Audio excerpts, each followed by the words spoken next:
Hey, Knicks fans, this is why you subscribe to our brand new Knicks channel. The link is down below, chatsports.com/KnicksTV. If you're watching on our Knicks channel, just hit that big red subscribe button. It's been a busy free agency day one for the New York Knicks, so subscribe. Don't miss any of it, as we will have you guys covered on a daily basis.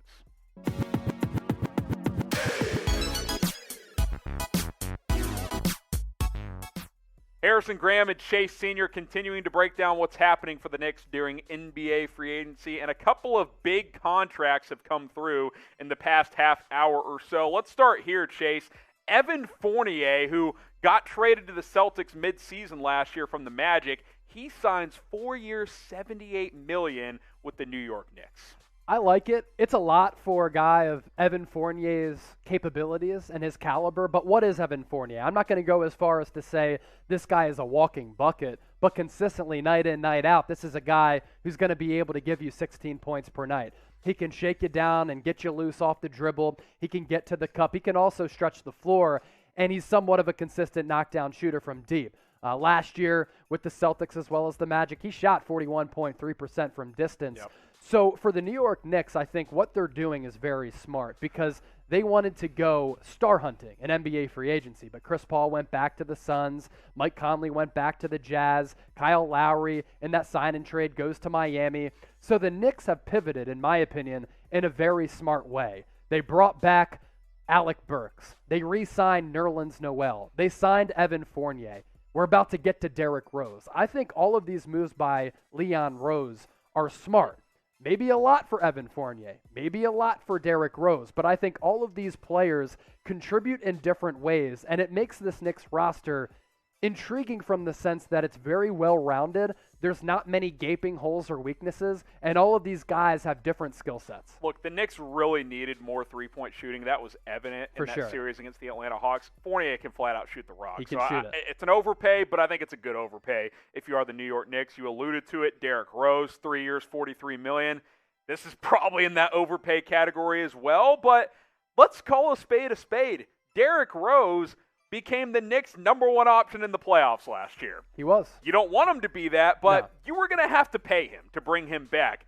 I didn't think it would be $14 million a year. I thought it would be in the 10, maybe 11 range, but hey, the Knicks, like you said, they've pivoted, they've gone depth. Think of it this way, Chase. The Knicks, and D. Rose quietly averaged 15 a game last year and became a much better three-point shooter.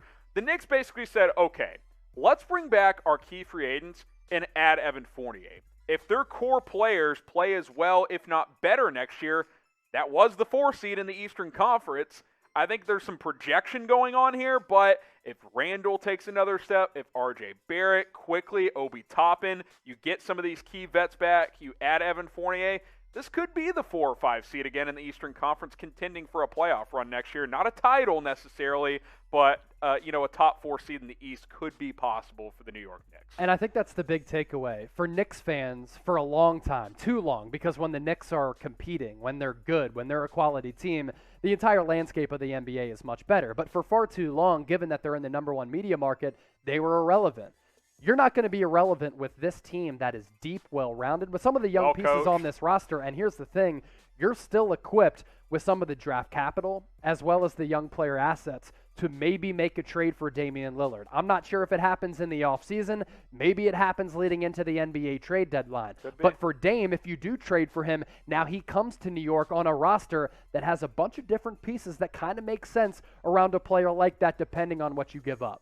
So who's the better signing as these two have come in the last half hour or so? Type EF for Evan Fournier, type DR for Derrick Rose. It's tough. I mean, D. Rose was a key player last year. I might lean DR. Both are slight overpays. What are you thinking on this one, Chase? Yeah, in the words of Meek Mill, shout out to Derrick Rose. That boy, nice. Derrick Rose, you got to give him so much credit for how he's been able to revive and extend his NBA career. Yep. It's not easy to deal with what Derrick Rose dealt with.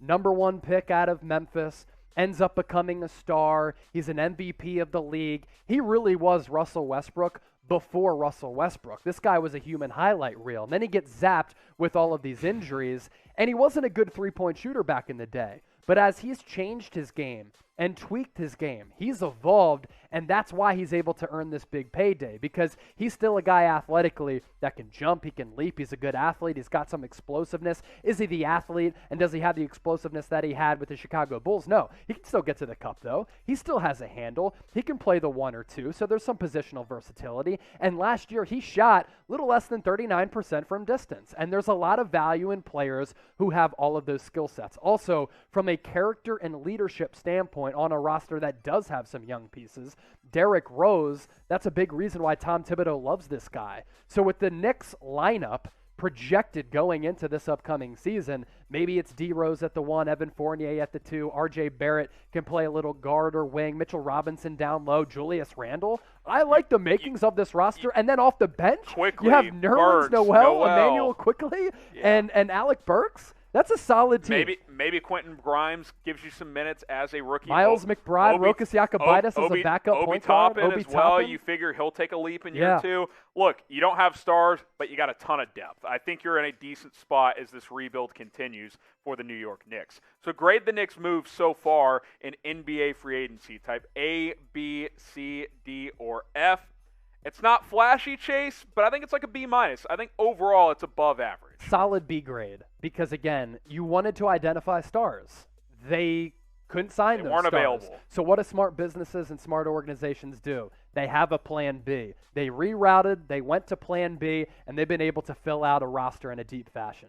Yeah, so get your grades in A, B, C, D, or F, and don't forget to subscribe to our Knicks channel, chatsports.com/KnicksTV.